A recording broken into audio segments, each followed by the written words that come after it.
Hello! Today I will be featuring the Tier 7 American battleship, which is of course the Colorado, the natural follow-up after the New Mexico. Now, the Colorado used to feel like a downgrade, and honestly, it still kind of feels like a downgrade. That's not to say that it's a worse ship than the New Mexico. It's more the fact that New Mexico at Tier 6 is a lot stronger compared to its competition than the Colorado at Tier 7. There's been a pretty substantial amount of power creep happening, especially around Tier 7. There's just so much combination of various premiums and new lines coming out. I spot a Budioni at the start, by the way. I shoot him, and I think my accuracy is pretty good, and I do land a shot, and that's when I realize I actually have HE loaded. And this is of course because the recent patch happened, and I had to use my NA client, and on my NA client for some reason, it had switched to HE by the default instead of AP on the default. So my first volley was HE. That's not to say that I recommend shooting HE. Pretty much Colorado is one of those ships where you never want to shoot HE. Like, even if they're angled nose against you, just shooting AP at their noses or like superstructure is gonna deal more damage than hoping to get some sort of good HE hits, because you only have 8 guns and you have a 30-second reload on those 8 guns. Well, 30 seconds is better than the 34 seconds you had at New Mexico. That's still simply not worth it, so really don't bother. That's probably the only time I've ever shot HE in the Colorado, and that was mostly an accident, so so that's how little I recommend it. Just because you see Royal Navy battleships do it doesn't mean that it's recommended for you. Ranger spotted behind the island. You see the smokestacks. I want my shots. The smokestacks are at the back of the Ranger, so I aim pretty damn close to the smokestacks so that my shells, either they will pen the ship itself, or if they land exactly where I aim, I'll get some juicy citadels. My AP volley seems pretty okay, and I do in fact manage to score 2 citadels and an overpen. So a pretty damn good volley in that sense. The Sigma is of course greatly improved with the Colorado. Now, I don't know if it's still the case, but in the past the Colorado A hull used to have 1.8 Sigma, and then if you upgraded to the B hull you got 2.0 Sigma. I don't know if you still if that still exists, or if they just made both hulls 2.0, but overall the Colorado does have 2.0 Sigma, and it is noticeable at times, but then again, you're still a battleship and you still only have 8 guns, so while you might have significantly better Sigma than you had in the New Mexico, losing a third of your guns really does hurt. Going from 12 guns to 8 is a big loss. Even if you gain some reload, even if you gain pen and Sigma and all these things, it becomes especially apparent when you're trying to punish cruisers as any sort of close range. Well, even at long ranges, I mean, it's questionable. I don't think my lead wasn't optimal there. French cruisers are always a bit tricky to shoot because you need to take a significantly bigger lead if they use speed boost. You can see it by the black smoke coming out of the smokestack, but sometimes they can pop the speed boost right as you're shooting, and then it really throws off your aim, and there's not really much you can do about it. This flank though gets kind of rolled over, and this is one of those situations where the Colorado kind of suffers, because, well, I would want to be on the other side of the map by now, and I have to get there. And see, whereas many other ships, like having 20 knots of speed, around 20 knots of speed like you have in these dreadnoughts, having 20 knots of speed on the Wyoming when you're tier 4, that's not really too much of a problem, because everyone is pretty slow at those tiers. But when you reach tier 7, and you're still only doing about 20 knots if you're doing any sort of maneuvers, that's when it really starts hurting, because everyone else has gained speed, but you still have exactly the same speed, and it makes it hard to have optimal positioning. And of course, playing battleships to the maximum relies heavily on optimal positioning, and when it's lacking like it is like right now for me, it's hard to address this. In fact, I looked at my stats for these various ships on the Russian server, and interestingly, in the New York I averaged about 80k damage. And then I moved on to the New Mexico, and I averaged 115k. That's a pretty expected increase considering how much stronger the New Mexico is than the New York. However, my damage dropped from 115 to 85k average when I got to the Colorado. So it's kind of like you get this huge leap at the New Mexico because it's so powerful compared to its competition, and then it takes a pretty significant drop when it comes down to the Colorado. In general, the Colorado is not really that strong. Mostly, the biggest issue really it has is speed, and of course, being set on fire and being HE spammed is a huge threat for any slow ship. And with the recent release of the Royal Navy battleships that pretty much focus on that HE spam, you have just another source of pain, and you still lack that speed to disengage from it. So honestly, the game is still pretty rough for the Colorado. It handles well. It gives you your first taste of that American anti-air. In fact, if you get focused by a same tier carrier, like a tier 7, I had a Hiryu focus me one game, you can really start shredding those planes, because you start getting some of that spicy mid-range anti-air that actually does a lot of damage, and the longer the carrier planes spend near you, the more likely you are to start shredding those planes.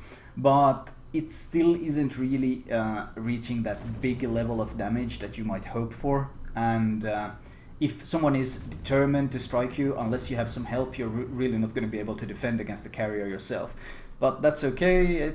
I mean, it's only at the North Carolina that you can really defend yourself without any issues, because the AA on it is so ridiculous. But you get your first taste of the anti-air, but it still suffers from many of the same issues that kind of we go back all the way to the, I'd say New York, not really Wyoming, but New York, and that's the fact that you're very slow, you're extremely vulnerable to any sort of HE spam, you have a lot of superstructure and a lot of belt armor to hit, so that means also Royal Navy's cruisers enjoy shooting at you, because there's a lot of surface area to penetrate, a lot of surface area to hit in general.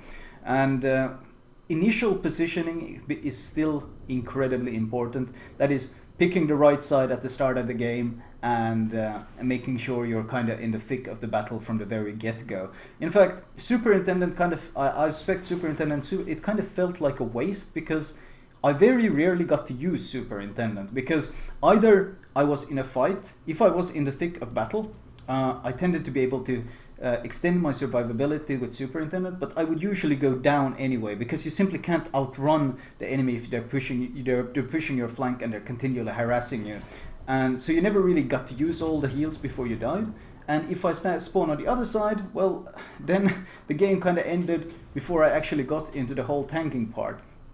So the ship is tanky, but the combination of low initial health pool and low speed all means that you are honestly quite vulnerable for a battleship in general. You are not nearly as tanky as the stats would imply, because you can heal a lot. Like your healing potential is great. The problem is, if you're being focused, it's not nearly enough to survive the focus. This looks like a pretty good volley, taking a lot of lead, but 3 overfence. And that's the thing.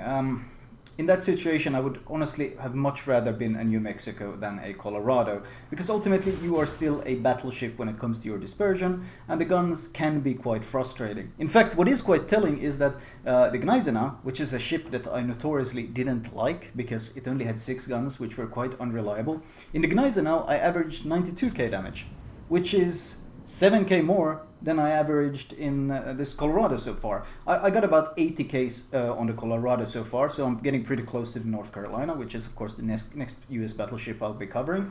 And I still really haven't had any of those monster games. I mean, I've had fairly consistent games. I mean, 85k damage for tier 7 isn't necessarily that bad, but it's really felt like a bit of a struggle to play this ship. I wouldn't call the Colorado, even with I don't know if you can call it improvements, like even with the strengths that it has, I still wouldn't call the Colorado a particularly enjoyable ship to play. In fact, this is one of the few ships where it actually really feels like a grind. New Mexico, I had fun. New Mexico, I enjoyed. In fact, in the New Mexico, I had a 17.0 KDA. I only died once in all my New Mexico games, and I sank 17 ships while leveling. So I ended up with a 17.0 KDA and 115k average damage. Like, the New Mexico is a monster. That thing was fun, strong, rewarding.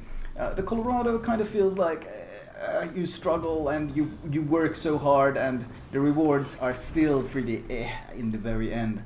And yeah, not really, it really isn't my style of ship. Slow battleships in general aren't my style of ship. In fact, some of my favorite battleships in the game is probably one of Scharnhorst, which is a very fast ship with, while it doesn't have much pen, it has a lot of maneuverability, very fast turret traverse. Like, it has these options, these outplay options, and the Colorado doesn't really have too many of these outplay options. I mean, although you can't really call it outplay when a Mayoko decides to give you a flat broadside and you triple citadel him. That's more the enemy messing up.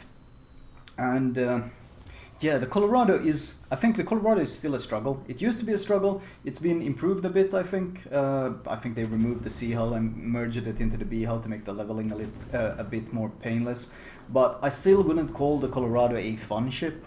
I mean, compared, I think I enjoyed the Nagato a lot more. The Gneisenau, which I disliked, at least it had the maneuverability and strong anti-air, and you could kind of go YOLO with it with the torps, and that was kind of fun. Going YOLO with the Colorado doesn't really do that much, and going YOLO with a ship that does 20 knots is so easy to turn away from and just kite and avoid. And honestly, the only way going YOLO with this ship succeeds is if the enemy team is willing to go YOLO into you as well. If they start kiting, well, then you're down shit creek without a paddle, basically. So there's not too many outplay options, and in general, that's really probably the fundamental issue I have with the Colorado. You don't really have too many issues when it comes to, so too many options when it comes to playing this ship. Everybody kind of plays it the same, and there's nothing you can do about it. No matter how really good you are or how bad you are, it's very hard to find any sort of situations where the Colorado straight up shines compared to its competition. In fact, I still think Nagato is probably one of the better, or probably the best tier 7. Maybe no, well, actually I think the Scharnhorst is the best simply because I think the Scharnhorst is so absurdly fun. But Gneisenau has its own strengths, King George has its own strengths, Nagato has the firepower. Colorado, well, and that's really, if I had to sum up my description of the Colorado, it would be like, and it's hard to really change that opinion. The more I play with it, the more I become convinced that that's pretty much how I feel about the ship. This game ends, 134k damage. It's a okay game. I mean, in terms of battleships, it's not really that special. In terms of the Colorado, this is probably one of the higher damage games I had. As I said, it's really hard to have any of those monster games because it's really hard to get into a situation where you can get these monster carries, because if your team collapses, then you kind of die as well because you don't have the maneuverability to kite and extend your life in the same way you might in another battleship. And if your team is winning heavily, and even if you are on the winning side, you don't really have the agility, maneuverability, and generally firepower to aid too much in rolling them over. So, not really a fun ship in that sense. It's a worker. It works. Don't get me wrong. It's not a broken ship. It does work. It steadily slows on and like works, but it's not really much of an experience, especially after coming from the New Mexico, which is straight up a fun and strong battleship. Going to this one doesn't really feel extremely underwhelming. Luckily though, the ship that comes after this is the North Carolina, which has long been probably one of my favorite American battleships, but that's going to be the next commentary. Detailed report wise, 1.9k XP once again, not really that special. Matchmaking, mostly tier 7, so pretty even what you might usually face. Not that it really matters because, once again, the ship plays extremely similarly regardless of what tier you're facing. You still have exactly the same strengths and weaknesses. Like a Kutuzov is just as scary to you as a Cleveland because you suffer from the same issues.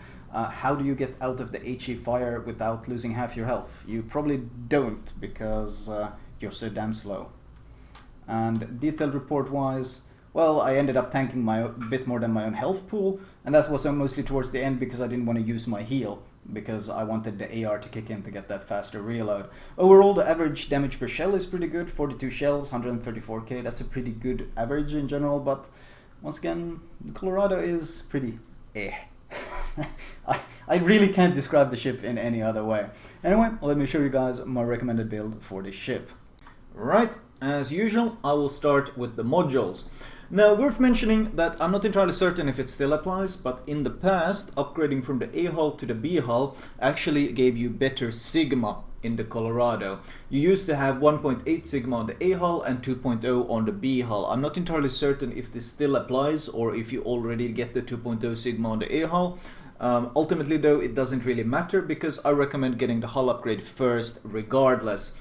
Upgrading the hull not only gives you a very small amount of health and a nice amount of rudder shift, but significantly more importantly, it gives you pretty much all your mid-range anti-air. With the A-hull, you have none of these 40mm Bofors guns, which is what give you all that mid-range anti-air. And I recommend getting that fairly quickly because with the help of this mid-range aura, you're actually able to fight off same tier carriers fairly well. In fact, I've had games where Helios, for example, have focused me and I've been able to shred his planes quite comfortably when he has gone for me. So, significantly improved anti-air from the New Mexico in the sense that you can actually have an impact and you can start feeling some of that American flavor of anti-air at this tier. Once you have the hull upgrade, you of course get the engine upgrade. The default speed is pretty terrible. I think this is with a speed flag. You'll still be slow, but at least you won't be as terribly slow as before. And finally, of course, the range upgrade. Not really that important considering we run the range module or range upgrade, which increases our range already. So that's why we can take it last. Consumable wise, premium repair and premium heal are highly recommended. You can of course use the small arrow to change pricing from doubloons to credits, which I of course highly recommend. Upgrade wise, main armaments mod 1, so you don't end up losing turrets as often, and artillery plotting room mod 1 for better range. I think you pretty much use this until at the North Carolina you get so much range that you no longer need this, and it's better to go for the AA guns mod. And then I think is it on the Iowa you can finally switch it out for the better dispersion. But up until the tier 7, the Colorado, I do recommend the better range. Now there's some misconceptions here that using this will make your dispersion worse. It doesn't actually make it worse. It's simply your dispersion scales based on your range. So the further away you can shoot, the worse your dispersion is at that max range. Because this dispersion value here shows you your max range maximum dispersion. So when your range is lower, your maximum dispersion is also lower. And when when you get the range upgrade, it looks like your dispersion gets worse, but it's simply because you gain more range that it makes it look like it's getting worse. And finally, damage control 1 and 2. The steering gears 2 isn't really worth it because, well, this thing already turns really well. And more importantly, especially now with the Royal Navy making its appearance and everyone spamming HE left, right and center, being able to repair those fires 15% faster is a lot more valuable than the whole angling thing. So highly recommend these two modules or upgrades. Captain perks wise, we're continuing the very same build. Of course, priority 1 is, well, priority target slash preventive maintenance. There's kind of some flavor available here, but I prefer priority target, followed by expert marksman, followed by superintendent and stealth. Once you have these, go for adrenaline rush, and then of course at this point we start saving up for fire prevention to help us deal with all this HE spam. I'm about a bit more than 1 captain perk away from getting it, but highly recommend getting it. If you can avoid using any captain points until then, you can of course save up on elite XP and doubloons. But if you're okay with wasting some of those points until then, you can do what I did, which is get high alert, which is a bit of a temporary fix. Or if you got 3 points, then you can get basics of survivability. But ultimately though, you don't want either of these. You want to get fire prevention because that's what's going to save your bacon against all those fires. Plus it's significantly useful against carriers as well, because when they drop bombs on you, you are significantly more likely to just get set on fire once instead of twice by those bombs. Anyway, that was my Colorado build. Well, actually I can show you the flanks, but it's very much the same. We want heal, we want fire reduction, we want faster consumable usage, and at this point you can start considering running the AA flags because your AA starts to actually be significant enough that this 10% starts actually having a fairly large impact. Secondaries, I run it, but questionable. Speed flag, I run it, but questionable. You don't really have too much of a speed at this point to actually make it worth it, but I simply run it because I'm so tired of these basically dreadnoughts of the US line, and I can't wait to unlock North Carolina, which is of course going to be the next ship I feature, because the North Carolina is a ship that I really do enjoy, and you finally get some actual maneuverability. Or well, maneuverability is always good on this in the sense that they turn great, but you get some actual speed, which helps you significantly against all sorts of things like HE spam, because you can actually outrun it, you can relocate. Whereas in these things, if you start getting HE spammed, well, you kind of have to resign yourself to your fate to eating an absolute ton of damage before you can create some distance. Anyway, that was my Colorado commentary. Next up, we of course have the North Carolina, but we'll have to see when I get around to doing that, since I will be testing some new ships on my stream today, since I'll be getting some new ships from Wargaming to test, so it might take a couple of days before I return with the North Carolina. Anyway, that was all for me. I hope you guys enjoyed it.